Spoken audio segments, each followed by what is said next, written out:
My ex-best friend betrayed me in the cruelest way. She pretended to help me get close to my crush, only to start dating him herself. Stick with me while I share my story, and if it touches you, don't forget to support our channel by hitting that subscribe button, dropping a like, and sharing it with the people you care about. My name is Emma Carter. I was 19, a college freshman, and honestly a little shy.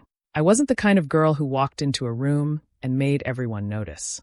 I was the type who sat quietly in the back of class, scribbling notes and hoping someone would see the good in me. My best friend, though, was the complete opposite. Lauren Mitchell had been my friend since middle school. She was bold, funny, and always seemed to know exactly what to say to get people's attention. We were an odd pair, me quiet, her loud, but somehow it worked. At least, I thought it did. Then there was Ryan Miller. He was in my literature class, and I swear, from the moment he made a joke during roll call, I was hooked. He had that easy charm, the kind of guy who could make everyone laugh without even trying. He wasn't just funny, though. He was smart, thoughtful, and had this way of making even the most boring discussions feel alive. Every time he raised his hand, I'd find myself staring a little too long. He didn't even know my name, but he was all I thought about. For weeks, I kept it to myself. I didn't tell anyone how much I liked him, because I was scared it would sound silly. But one night, when Lauren and I were hanging out in my dorm, the words slipped out. I told her about Ryan, about how much I liked him, and how I wished I could talk to him without freezing up. Lauren's eyes lit up. She grinned and said, "Emma, this is perfect. Don't worry, I'll help you. I'll get you two talking. You deserve this."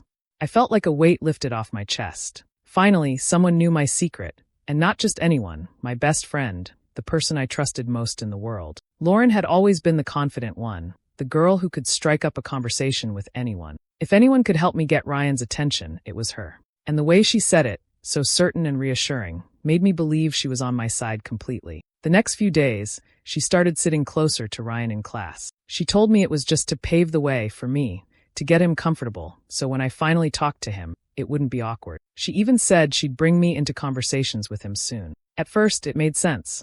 Lauren always had a plan. I trusted her. I believed every word because that's what best friends are supposed to do. Every time she waved at him across the cafeteria or stopped to talk after class, she'd turn back to me with a smile like she was doing me a favor. "Just wait, Em," she'd say. "This is going to work. He'll notice you soon." And I clung to that hope, even though a small, quiet voice in the back of my mind wondered why she always seemed to talk to him without me around. Still, I pushed those doubts aside. She was Lauren, my best friend, my sister in everything but blood. There was no way she'd ever hurt me. I told myself that again and again, holding on to the belief that soon, Ryan would know my name, he'd laugh with me, and maybe, just maybe, I'd have the chance to be the girl he wanted. Lauren wasted no time. The morning after I told her about Ryan, she was already by his side before class started. She leaned over his desk, talking and laughing like they had known each other for years. I sat a few rows back, watching them, trying to convince myself it was part of her plan. She was supposed to be making it easier for me, not taking over, but the way she acted didn't look like she was just warming him up. At lunch, she waved me off when I tried to sit with them. "Not today, Em," she whispered, flashing me a quick smile. "I don't want to scare him with too many new people at once. Let me handle this for now." I nodded, forcing a smile, though something in my stomach twisted. She sounded so sure of herself, so casual, like I should just trust her. So I did. Day after day, Lauren found a reason to be around him. She started showing up early to class, claiming she wanted to save me a seat, but when I walked in, the spot next to her was already taken by Ryan. She would wave me over to sit behind them instead, then spend the whole lecture whispering jokes with him. Sometimes she'd glance back at me like she wanted to reassure me everything was fine, but the more I saw them together, the harder it was to believe. When I finally asked her about it, she brushed it off. "I'm just making him comfortable. Don't worry, Em, I've got your back." She said it with such confidence that I felt guilty for even doubting her. I told myself Lauren had always been outgoing, and maybe I was just overthinking. She was doing what she promised, wasn't she? Still, the image of her leaning in close to him, laughing at things I couldn't hear, stuck in my head. The excuses kept piling up. Whenever I asked to tag along, she always had a reason I couldn't. "He was in a rush," or "You wouldn't have liked the conversation," or "I'll introduce you next time, promise." She made it sound like she was protecting me, like she was making sure the timing would be right. And I wanted to believe her, because the alternative, that she was enjoying this for herself, was too painful to consider. But even as I tried to ignore it, the unease grew. Watching them together made me feel invisible. She was supposed to be helping me, yet she was the one sitting next to him, the one laughing at his stories, the one sharing all the little moments I had dreamed of. Every time I tried to quiet the doubts, I reminded myself of how long we'd been friends. Lauren wouldn't hurt me. She had been there for me through everything. That had to mean something. So I swallowed the discomfort, telling myself to be patient, telling myself this was just part of her plan. Maybe she really was doing this for me. Maybe she knew what she was doing. I clung to that hope, even as the sight of her beside him made my chest ache. I had been patient long enough. After weeks of watching from the sideline, I decided it was time to step in myself. I rehearsed what I would say to Ryan, even practiced in the mirror, so I wouldn't stumble over my words.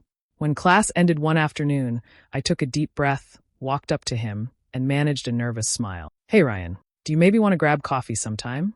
Just to talk about the reading." He looked at me like he didn't quite understand the question. His reply was polite but clipped, almost like he wanted to end the conversation as quickly as possible. Maybe another time.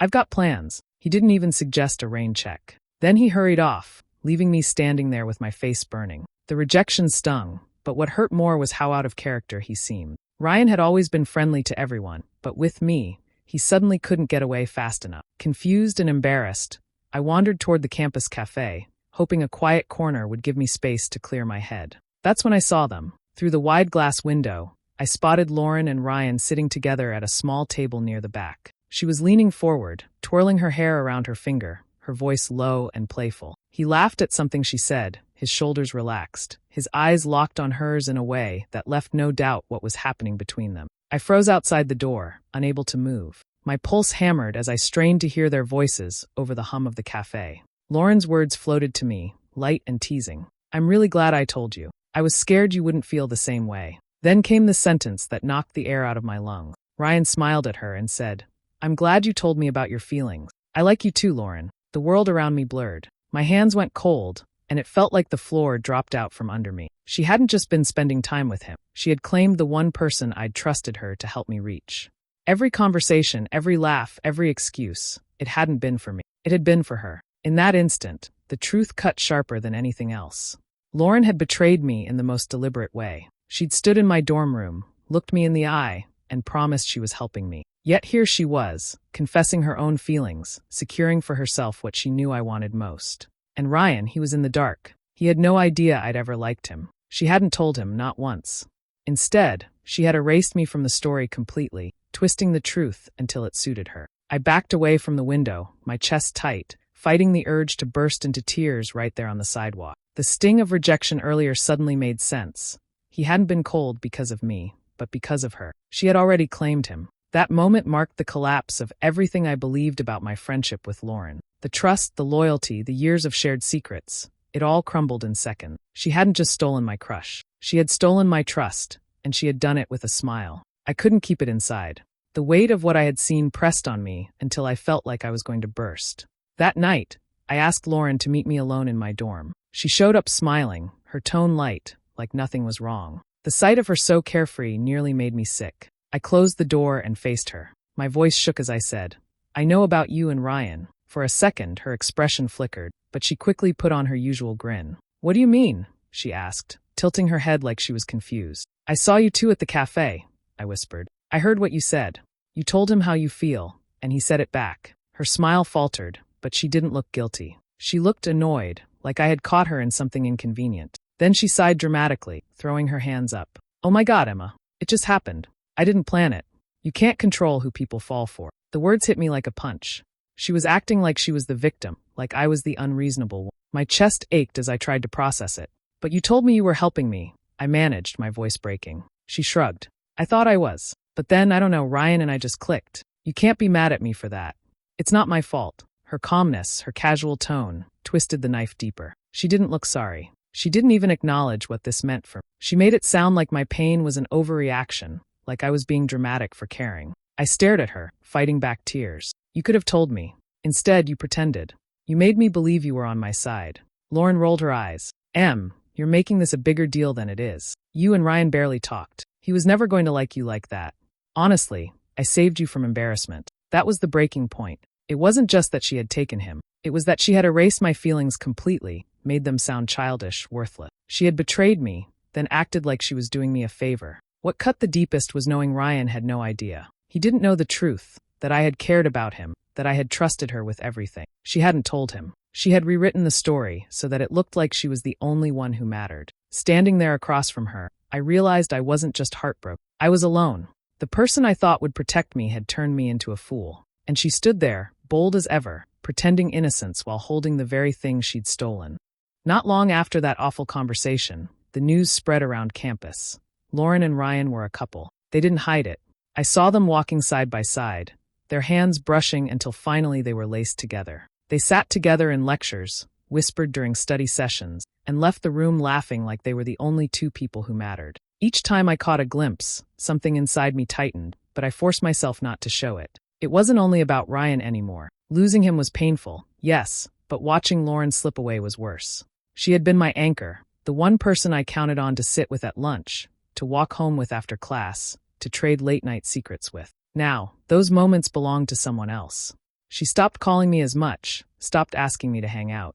When I did reach out, her replies came short, rushed, like I was nothing but an afterthought. What stung even more was how quickly the rest of our circle followed. Friends I had known for years began inviting her and Ryan places without including me. Group study nights suddenly had no space for me at the table. If I happened to walk by, the conversation would falter for a moment before picking up again, leaving me standing awkwardly at the edge. It felt like the ground had been yanked out from under me. At first, I blamed myself. Maybe I hadn't been fun enough. Maybe I wasn't worth keeping around. But late at night, lying awake in my dorm, I knew better. This wasn't about me being dull. It was about Lauren controlling the room the way she always did. With Ryan by her side, she shone brighter than ever, and people gravitated toward her. In their eyes, I was a shadow, and shadows are easy to ignore. I tried to focus on my classes, bury myself in assignments, anything to keep my thoughts from circling back to them. But no matter how hard I tried, I couldn't escape it. They were everywhere. At the cafe table where Lauren once promised to help me,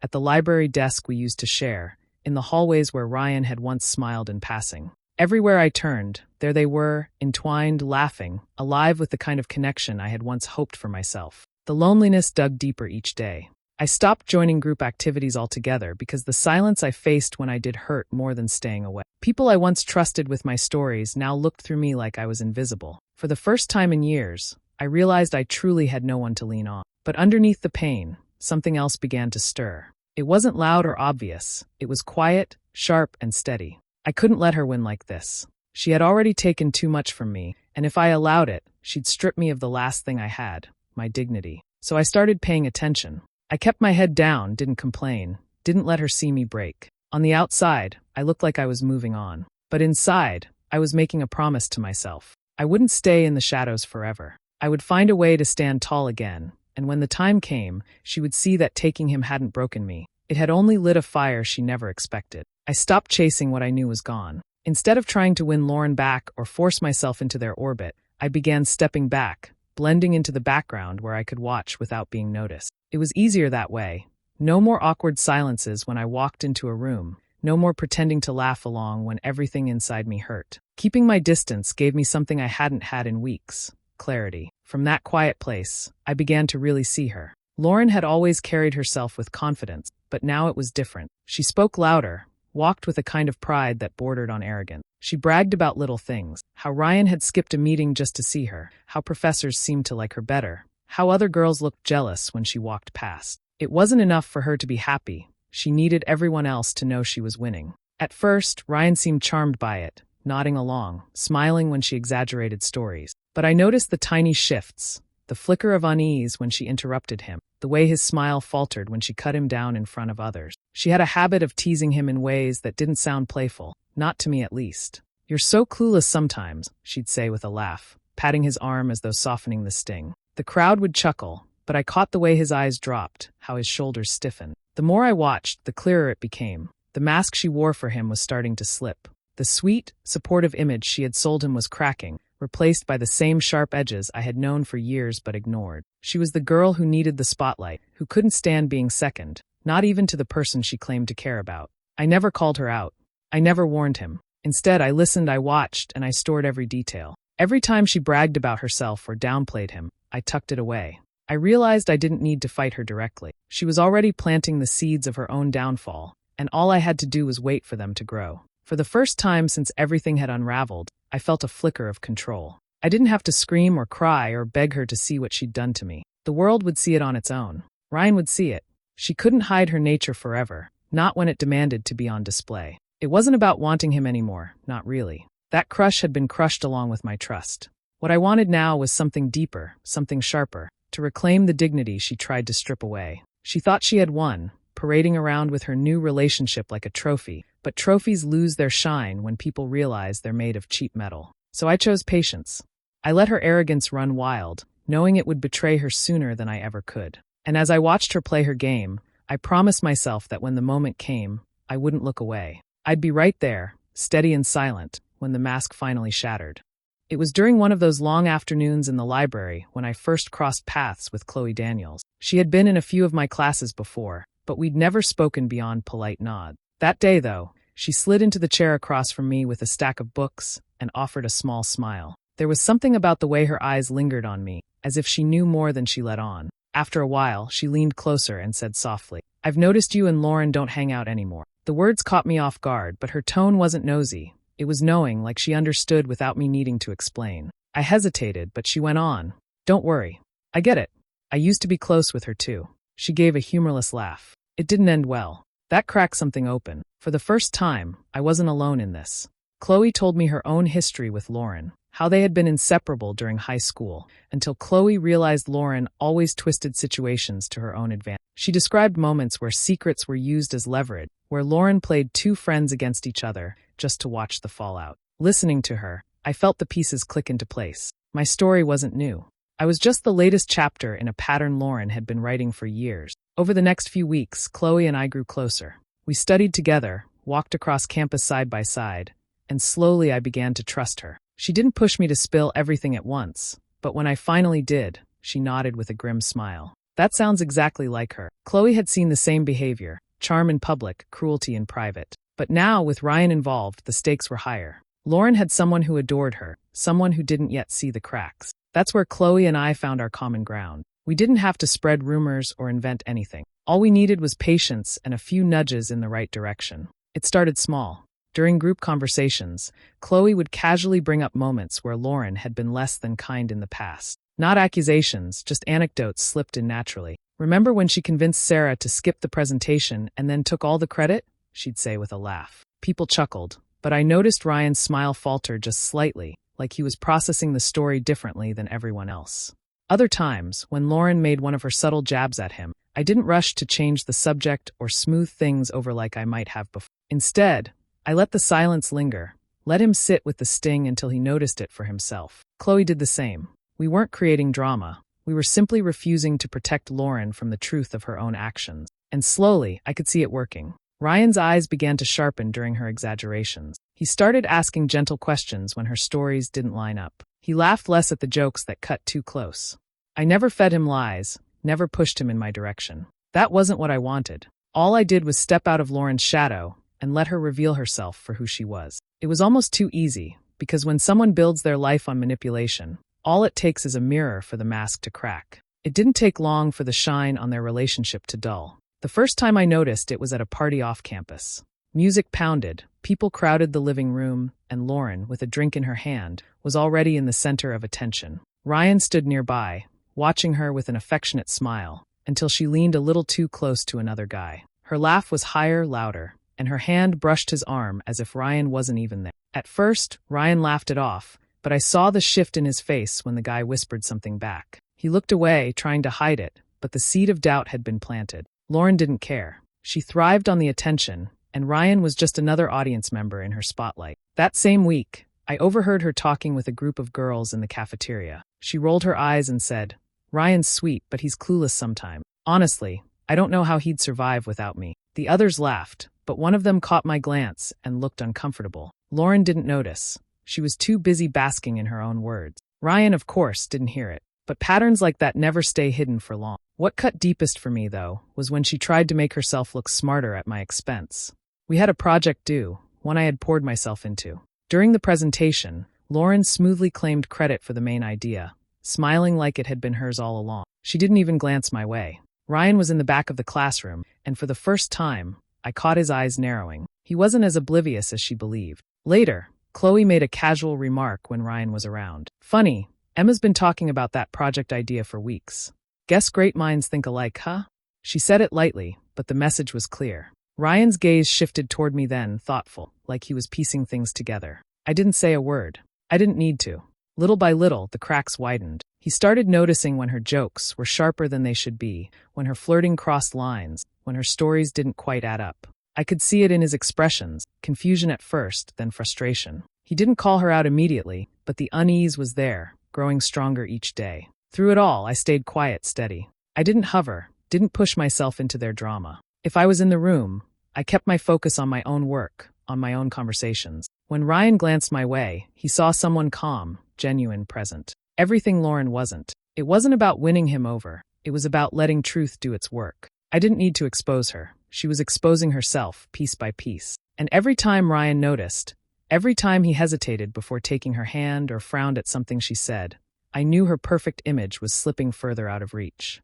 It happened on a chilly Friday night, the kind where the campus buzzed with people heading to parties. I hadn't planned on going anywhere, but Chloe convinced me to stop by a small gathering at a friend's apartment. I never expected that night would be the one where everything finally unraveled. Ryan showed up about an hour in, scanning the room as though he was searching for someone. His jaw tightened when he spotted Lauren across the kitchen, pressed far too close to another guy. Her hand lingered on his arm, her laugh spilling out like it was meant for everyone to hear. She didn't even notice Ryan standing there, watching. When she finally caught his eye, her smile faltered for just a second before she smoothed it back into place. She slipped away from the guy and hurried toward Ryan, voice sweet, too sweet. "Hey babe, I was just grabbing a drink. You should have texted me that you were here." But Ryan wasn't buying it. His voice was low but sharp. "Funny, because you told me you were studying tonight." The room grew quiet around them, people pretending not to listen but leaning just close enough. Lauren laughed nervously. "You're overreacting. I was with friends."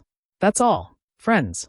Ryan echoed, his eyes narrowing. "Is that what you call flirting?" The mask she wore cracked then, frustration replacing her charm. "God, you're so sensitive. I can't even talk to anyone without you assuming the worst." Ryan shook his head, disbelief written all over his face. "No, Lauren. This isn't the first time. I've been ignoring it, but tonight, I can't anymore. You've been lying to me." The fight escalated quickly, voices rising above the hum of music until the whole room was focused on them. Ryan laid it out, how he was tired of being mocked, tired of the constant games, tired of always wondering what was real. And then her eyes landed on me. For the first time all night, her expression hardened, venom in her voice. "Of course. This is what you wanted, isn't it?" she snapped. "You always wanted him. This was your plan all along, to make me look bad so you could swoop in." The words stung, but I didn't flinch. I met her glare with steady calm. "No, Lauren," I said quietly, but firmly enough for her and everyone else to hear. "You lost him all by yourself." The silence that followed was heavier than the shouting. Ryan looked at me, then back at her, and in that moment, it was clear he finally saw her without the mask. The room seemed to tilt against her. Whispers rippled through the crowd, eyes shifting away from the girl who had once commanded every ounce of attention. Lauren tried to recover, tried to laugh it off, but her charm had vanished. Ryan turned and walked out, leaving her standing in the middle of the party with nothing but the weight of her own lies. For once, she had no one to clap, no one to cheer, no one to shield her from the truth. And though I felt no triumph, I felt something better, release. The days after that night felt strangely quiet. I thought I would feel empty, but instead it was as if a weight I'd carried for months had finally lifted. For once, the silence wasn't painful, it was peaceful. A few mornings later, I ran into Ryan outside the library. He stopped when he saw me, his expression soft but heavy with guilt.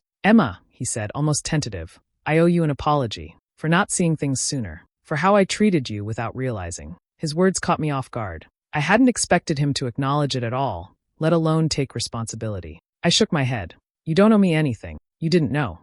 But he insisted. "I should have. You deserved better. From her, from me, from all of it." His sincerity was undeniable, and though it stirred something in me, I didn't let it pull me back into old feeling. I simply smiled faintly and replied, "I'm okay now. That's what matters." We parted on good terms, no promises, no expectations. And for the first time, I realized I didn't need him to validate me. What I needed was already within reach, my own strength. From there, I began to put myself back together. I started sitting with classmates I'd never really spoken to, slowly building a circle that wasn't connected to Lauren. People who liked me for who I was, not because of who I stood beside. Chloe became a real friend, steady and loyal in a way I hadn't thought possible after the betrayal. My confidence grew each time I realized I didn't need anyone else's permission to belong. I poured energy into things I had neglected, clubs I'd been too nervous to join, hobbies I'd set aside. The more I invested in myself, the less space there was for bitterness. I wasn't defined by what had been taken from me. I was defined by what I chose to create moving forward. Meanwhile, Lauren's glow dimmed. Without the pedestal of our friendship, and without Ryan by her side, she no longer held the same pull. People she had once charmed began keeping their distance, tired of her constant need for attention, tired of the sharp comments that were no longer disguised as jokes. I'd hear whispers here and there, her attempts to cling to new circles, her complaints about being misunderstood. But the truth was simpler. She had destroyed the one friendship that had been genuine. She tried to reach out once, sending me a casual message as if nothing had happened. I didn't reply. There was no anger left in me, no need to lash out. The distance was my answer, and it was enough. Looking back, I realized revenge hadn't come in some dramatic scheme or carefully plotted move. It came naturally through patience and silence. Lauren's downfall was written in her own choices, not mine. All I had to do was step aside and let her unravel. Sometimes the sharpest justice isn't about striking back. It's about letting someone expose who they truly are. And when that happens, you don't just win back your dignity, you find a strength they can never touch. Do you think I was right to walk away from both of them, or should I have tried to forgive? Share your thoughts in the comments, and don't forget to subscribe and hit the bell for more stories.